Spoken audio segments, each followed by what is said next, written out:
নায়ক বা অভিনেতা হিসেবে উত্তম কুমার কেমন ছিলেন একথা আমাদের প্রত্যেকেরই জানা, কিন্তু উত্তম কুমার শ্বশুর মশাই হিসেবে ঠিক কেমন ছিলেন এই নিয়েই রয়েছে বহু অজানা ঘটনা। তার মধ্য থেকেই একটি অজানা ঘটনা আপনাদের সামনে আজকে তুলে ধরব।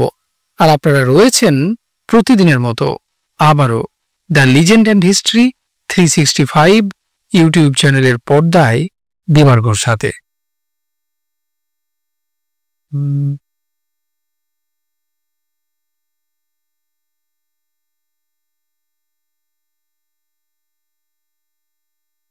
পর্দার সামনে নায়ক নায়িকারা যেমনই হন না কেন, দর্শকদের কৌতূহল তারকাদের পর্দার পিছনের জীবনটি ঠিক কি রকম।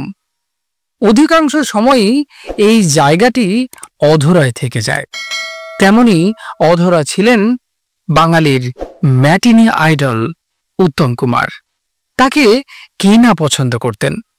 তেমনি একজনের নাম সুমনা। হঠাৎ একদিন এক প্রস্তাবে তার ভাগ্যের চাকা ঘুরে যায়।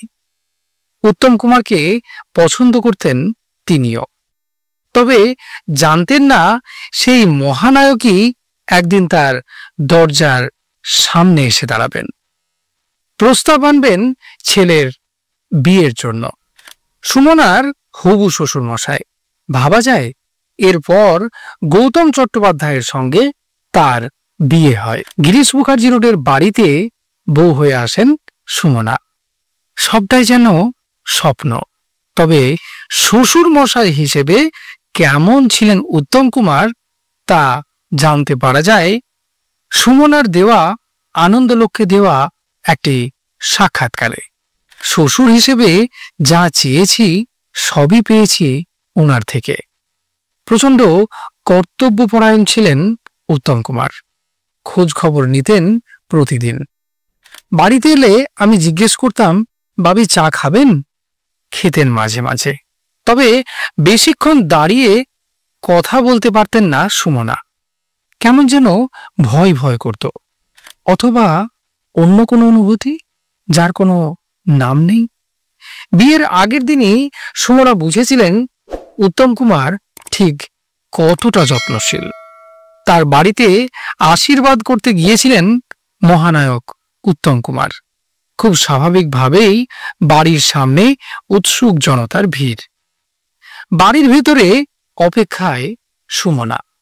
তার মনে তখন একরাশ অজানা উত্তেজনা সেই মুহূর্তে তোলপাড় তুলেছে। সুমনা জানান উত্তম এলেন, সঙ্গে আরও অনেকে। সময় মতো আনা হয় সুমনাকে। আশীর্বাদ করে মাথায় সোনার মুকুট দিয়েছিলেন শ্বশুর মশাই উত্তম কুমার। আরে তাড়াহুড়া করে নয়, ধীরে ধীরে আস্তে আস্তে পড়াও, ওর লাগছে। অন্যের হাত থেকে নিজেই তা পরিয়ে দিয়েছিলেন বৌমা সুমনার মাথায়। এমনই ছিলেন উত্তম কুমার।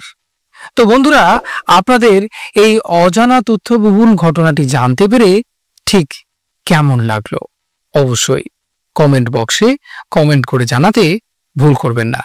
আর চ্যানেলে নতুন হয়ে থাকলে সাবস্ক্রাইবের পাশাপাশি পাশে থাকা বেল আইকনটিও প্রেস করার জন্য অনুরোধ রইল। নমস্কার।